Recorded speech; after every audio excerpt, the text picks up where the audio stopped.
Thank you, thank you. Thanks to Zaki for trading talks. German efficiency in airport construction is not very high. If you want a good podcast about that, just go search how to fuck up an airport. It's a really good podcast on how Germany really screwed up the German airport. So I'm going to talk about the past, present, and the future of the Cosmos SDK. Kind of give a high-level overview. I'm going to try and stay out of the weeds just because I don't know how technical the crowd is, and so just a heads up there. So a bit about me. I'm the Cosmos SDK lead. I work on the Cosmos SDK day in, day out. I first started as a developer relations engineer in AIB, in Tendermint Inc. And then I worked on Tendermint and Comet BFD for about 2 years. And that has kind of led me to being in Cosmos for about 5 years. So recently in 2023, owner Akapolat and I founded Binary Builders. And what we do is we do the Builders program, the Cosmos SDK, and Numia, which is a data analytics platform. My wife works at Polkadot. Thankfully, she's on the marketing side, so we don't have technical talks at home. She usually wins out the marketing side, and I usually win out the technical conversations. I'm Croatian American. I love boating, love pets, and love my dog. Many of you know him, and just love sports. So the agenda of the talk is the past, the present, and the future. So starting in the past, we have Bitcoin. So we're going down memory lane a bit. We have Bitcoin, it came out, and all of a sudden we had this like digital currency that people could come and it's verifiable, it's usable. And then a bunch of forks started showing up. We have Dogecoin, we have Litecoin, we have all these things that fork the code base and make a little tweak to the consensus or to the economics and launch, and all of a sudden it's a new thing. Soon after that, it wasn't a fork, but Ethereum came. And then we had a bunch of forks from Ethereum, from that one codebase Geth. We all know like the history of Tron, the history of all these different code bases that emerged from this Go Ethereum codebase that was the start of this larger ecosystem. But they were all isolated. There was no way to communicate with them. Well, you could go through centralized exchanges to communicate, but then everything would be tracked. And back then, of course, like the centralized exchanges weren't as secure and weren't as trustworthy as today. And so you really had no way. If it was either you were on Bitcoin and you're doing stuff there, and if you're willing to take the risk to go through an exchange, then you could go to Ethereum. But otherwise, there wasn't much out there.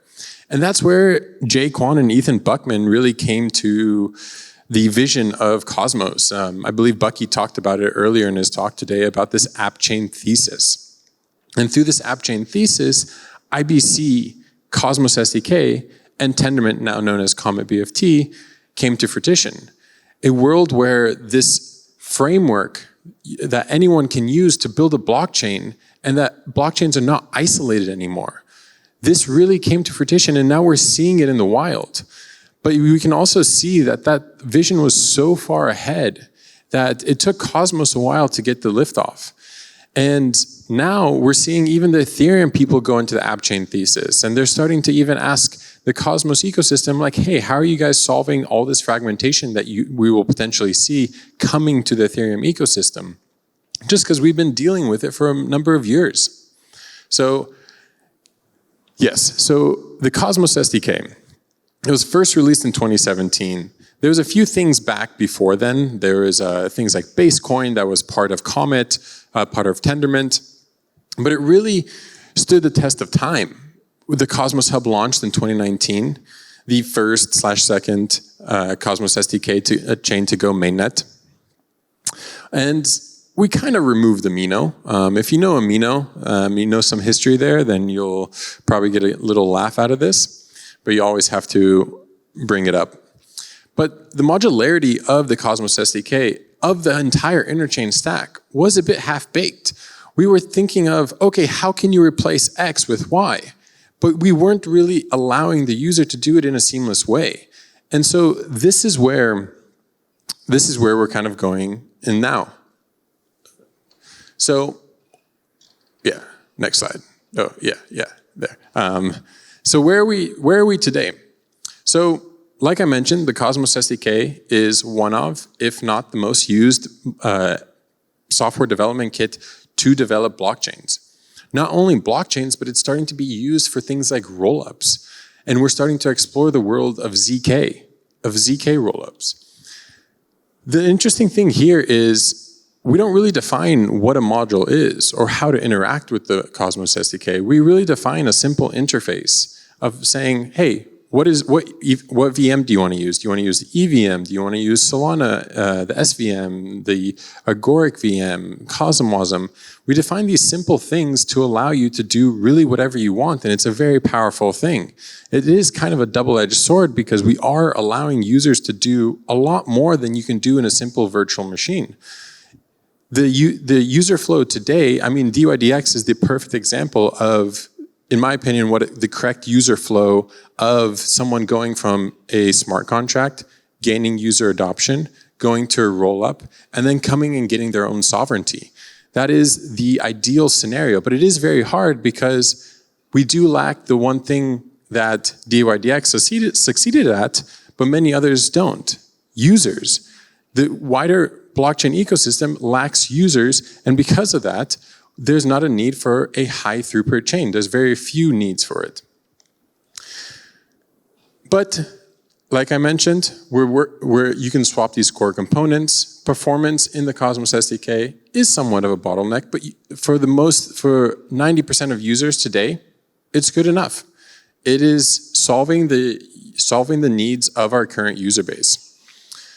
The iteration speed. So early on in, I believe, 2019 at Interchain Conversations, when Cosmosm was born, with Aaron from Region and Ethan Fry from Confio, this early adaptation of a VM for the Cosmos SDK allowed developers to really iterate faster. We all know the bottleneck of developing a chain, launching a validator set, and then doing a coordinated upgrade. That is a lot of work. You basically have to hire another person just to do that level of coordination. Well, Cosmosm came in and said, hey, you don't have to do it, but you also don't have to write Solidity. We know we all kind of love Solidity. It's just kind of like that neighbor that never really goes away. But it's a way better way to iterate on your application in breakneck speeds without having to have this extra coordination of the validator set. And like I touched on, the upgrade system in the SDK is somewhat cumbersome. Like, we have to admit it. Like, the coordination aspect is hard. There isn't an easy way to put it. And then, next slide. But even with some of those bottlenecks, with those cumbersome upgrades, it is still used by over 50 plus chains. It secures hundreds of millions of dollars. It comes with IBC out of the box, like Composable mentioned. Like, a big reason why they are in the Cosmos ecosystem is IBC is already here. But we are bringing IBC to a wider ecosystem. The IBC team wants to generalize IBC away from the Cosmos SDK, and we want to enable that for them to be able to use the IBC implementation in a wider range of implementations and of protocols. Tendermint, it's proven. Comet BFD, Tendermint consensus, it is proven. It has stood the test of time. I believe it was in 2014 when the first implementation started on Tendermint. And back then, the work then still works today and is still one of the most performant consensus protocols out there. Now, there's a few people, if you ask, that they will say that everything is Tendermint in blockchain. Everything started from Tendermint, and then everything after that is is with Tendermint with a few extra steps. Us in Cosmos, we do love to say that just because it is near and dear to our hearts. But where are we going after this? So what is next? So what do we want to do next in the SDK?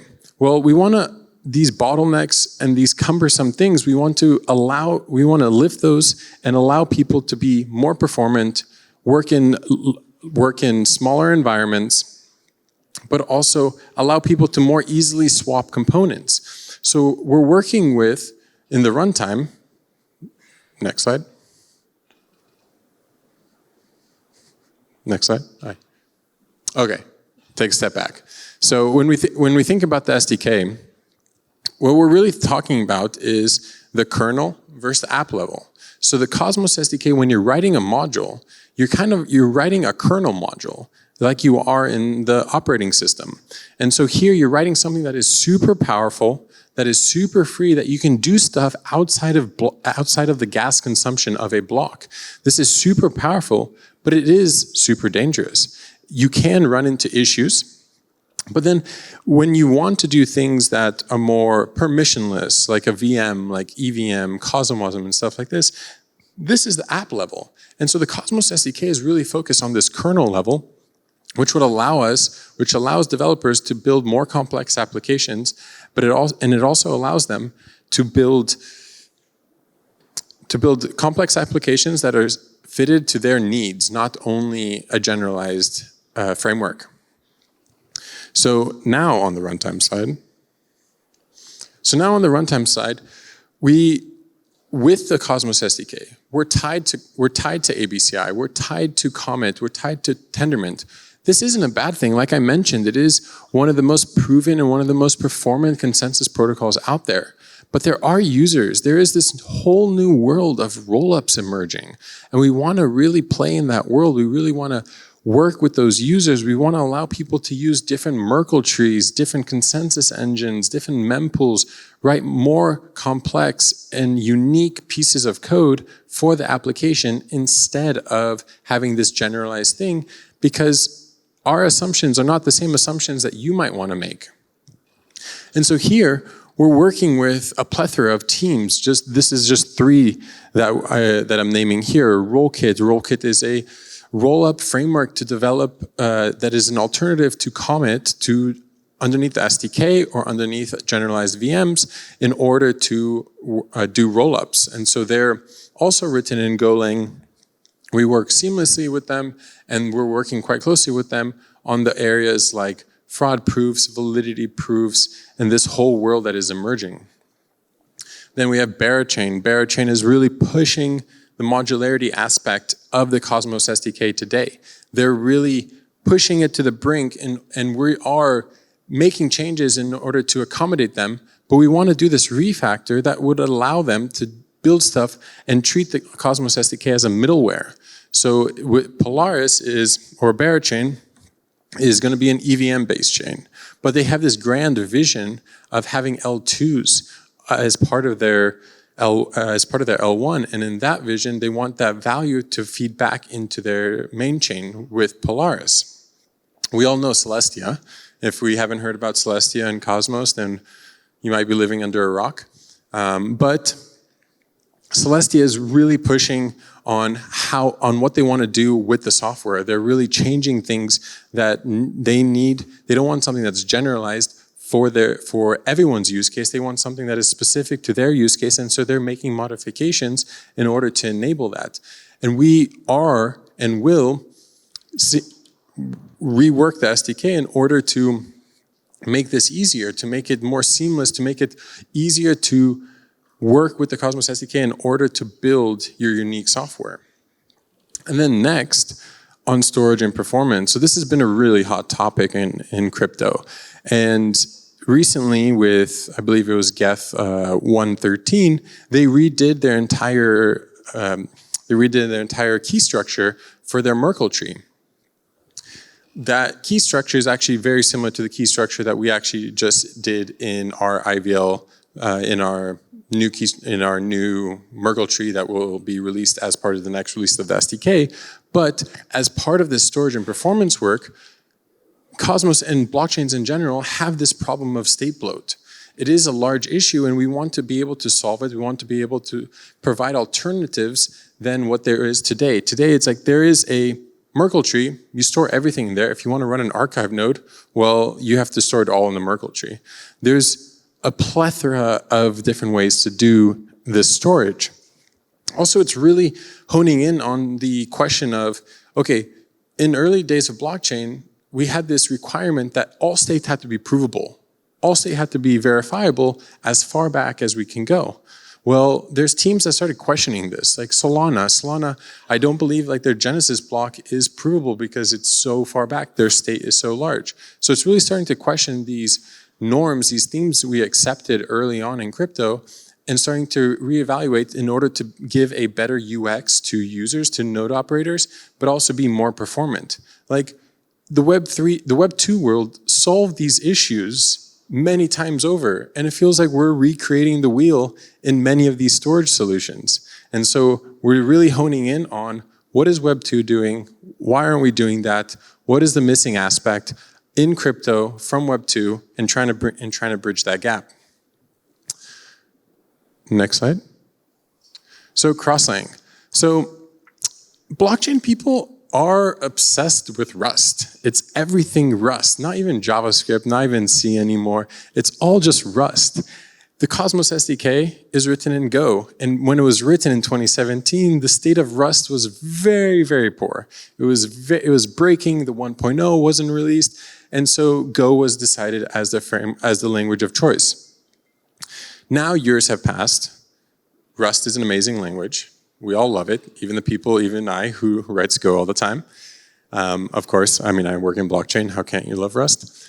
And we want to be able to enable users to write modules in different languages to not limit them to have to write Golang. Like there are a lot of teams that come to us and just say, hey, like I would love to write with the Cosmos SDK. It has everything we need. It has the modularity, but my team isn't a Go team. Can you help us find a team that can write Go for us? And then it's a limited amount of people because the Cosmos ecosystem is fairly small. And so we need to either help the team get trained on how to write Cosmos SDK, how to write Go, or they outsource it, or they go to a different framework.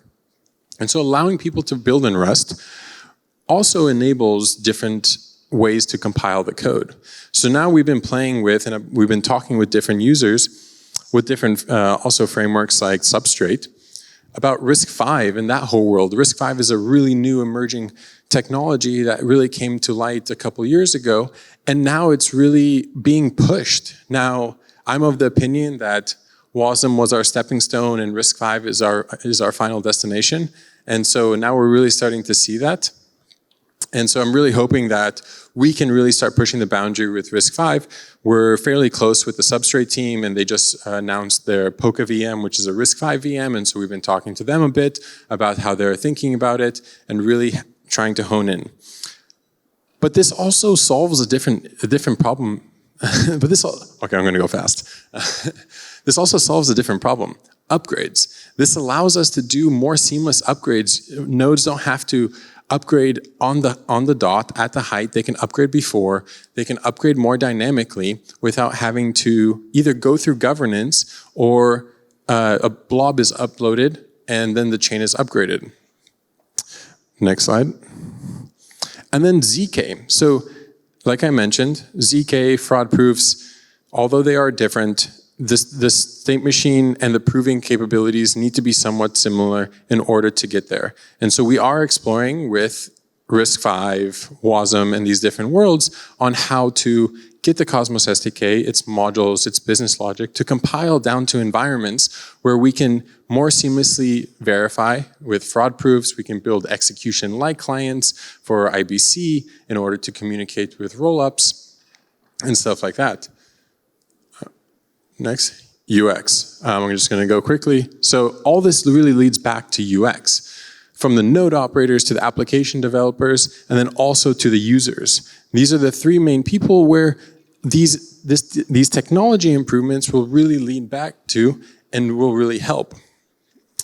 Since I only think I have a minute, I just wanted to say a quick shout out to everyone who's been helping out on the Cosmos SDK. The Cosmos SDK, while we are the core maintainers, it is built with a plethora of people, and it's not only us building it, it's a whole ecosystem of teams. And if your logo isn't up there, this is just a few of the teams that are helping, but there's a plethora of people working on it weekly and on a daily basis. And if you want to reach out, talk about RISC-V, talk about the Cosmos SDK, talk about the roadmap or anything, just reach out and we can chat. I'm here till Thursday, and I think I'm good on time.